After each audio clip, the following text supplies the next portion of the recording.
Hey you, welcome to my style planning guide. Great style takes a little bit of planning, a little bit of effort, but that doesn't have to make it hard. Because let's be real, jeans are hard enough to find. But keep in mind one thing, just like jeans, not all styles are gonna work for you. Not all variations of all styles are gonna work for you. And when I say work for you, that means fit within your style. That's where what you like, what fits your body, what fits your budget, what fits your lifestyle and how you can upkeep it, and where you live fits all into one little tiny overlapping Venn diagram. Starting at the top of jeans, we're gonna work our way down. So let's start with the rise. This is honestly where it can make or break how comfortable you feel in a pair of jeans.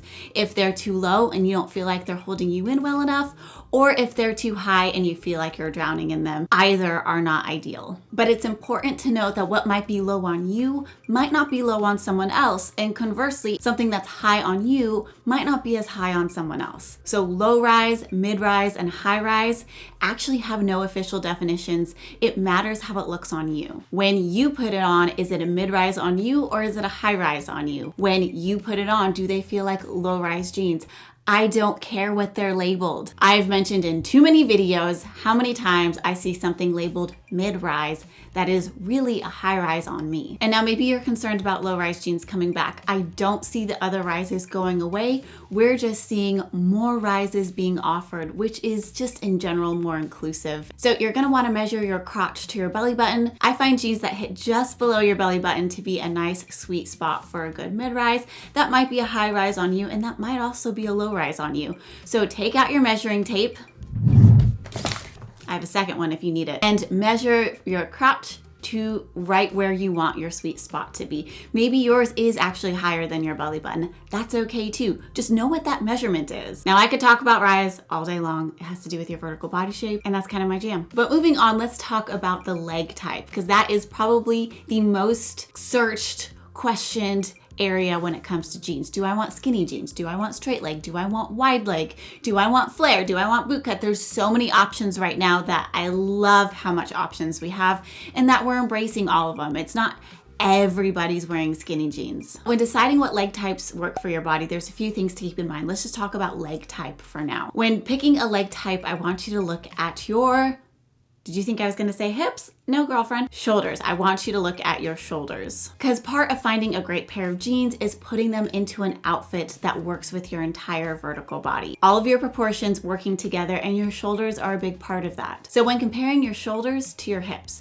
are your shoulders dominant, equal, or smaller? This is gonna determine how we balance it out on the bottom. If your shoulders are dominant, you're gonna wanna balance that out with wider legs, straight legs, flares, boot cuts. A little more volume on the bottom is gonna help create length, it's gonna create curves, and it's gonna create emphasis to balance you out up here. If you feel like your shoulders and hips are pretty equal, boot cuts, flares, straight legs, loose, relaxed fit, which can also go in the dominant section. I think I forgot to mention that, but also skinny jeans. If your shoulders are smaller, you're gonna wanna find other ways to add volume up here, which means lessening your volume down below. So skinny legs, straight legs, more simple cuts. Now remember, part of finding your style is what you like in addition to what fits your body. So if there's something that you like that maybe doesn't quite fit your body to a T, then that's when we can get creative and make some decisions here and there on other details to make it fit your body a little bit more comfortably, a little bit more naturally. For my usual disclaimer, you are free to wear what you love and what you want to wear. This is simply a guide to help you find jeans more easily. This is where finding your perfect wash can be extremely important. There are 6 denim colors that I recommend you consider for your own wardrobe. The 3 basic rinses, dark, medium, and light, and then the colors black, white, and then 1 color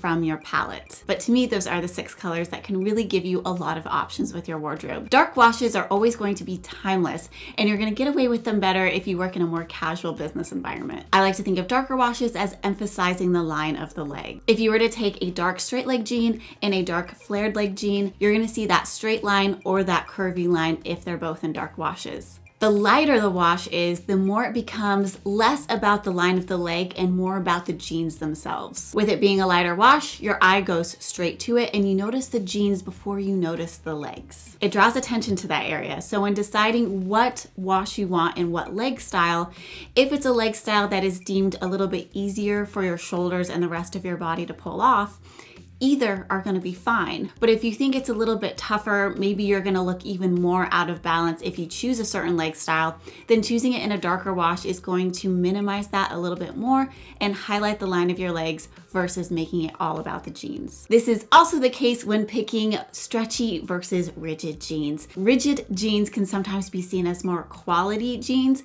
but I don't know how quality it is if it's not comfortable. So just like we were picking our washes and what's easier for our bodies and what's maybe a little bit more challenging, choose stretchy versus more rigid in areas that want more forgiveness than others. If it's a tighter jean in a challenging area, you're gonna want some stretch and a little bit more freedom to move around, versus if it's a looser jean, actually having some rigidity helps it just all flow over each other. Rigid jeans also tend to be thicker, which is why I prefer them for white jeans. I cannot tell you how many white jeans I have tried.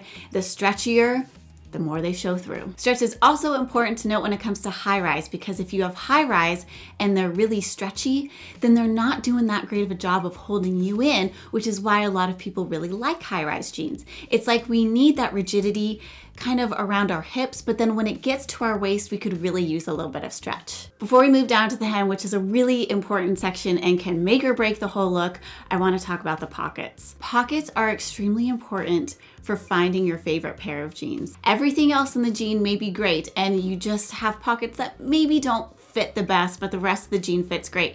Then that's great. I understand that that is a huge win. But if you can find one also with perfect pockets, buy 10 of them. I don't know why it is so hard to find a good pair of jeans with good pockets. We all want them small and high. We don't want diaper butts. We don't want droopy behinds. Can somebody please let the jean gods know that? Give the people what they want. Anyway, you want pockets that fit your behind. Smaller, higher, and with some stitching in the back called the yoke. Who cares what it's called, really? That stitching in the back, if it's straight across, it could give you a straight across look and flatten your bum. But if it also follows those pockets, it'll add and enhance that round feature that you have back there. And if you love good pockets and appreciate good pockets too, please make sure to give this video a thumbs up. I will say, I think there is a way this can go too far and look too intentional. That's more of my styling preference, but just know that there is kind of a pendulum that this can swing. All right, we've worked our way down and we are at your hems. Your inseam and your hem are super important for two reasons. One, if you're tall versus short, or if your legs are long versus short. Those are completely different things. You can be tall and have short legs and be short and have long legs. It's a very important thing to note, because if you order an inseam because you're tall thinking you have long legs and you wonder why your inseam's too long, it's important to measure, but it's also important to know how your inseam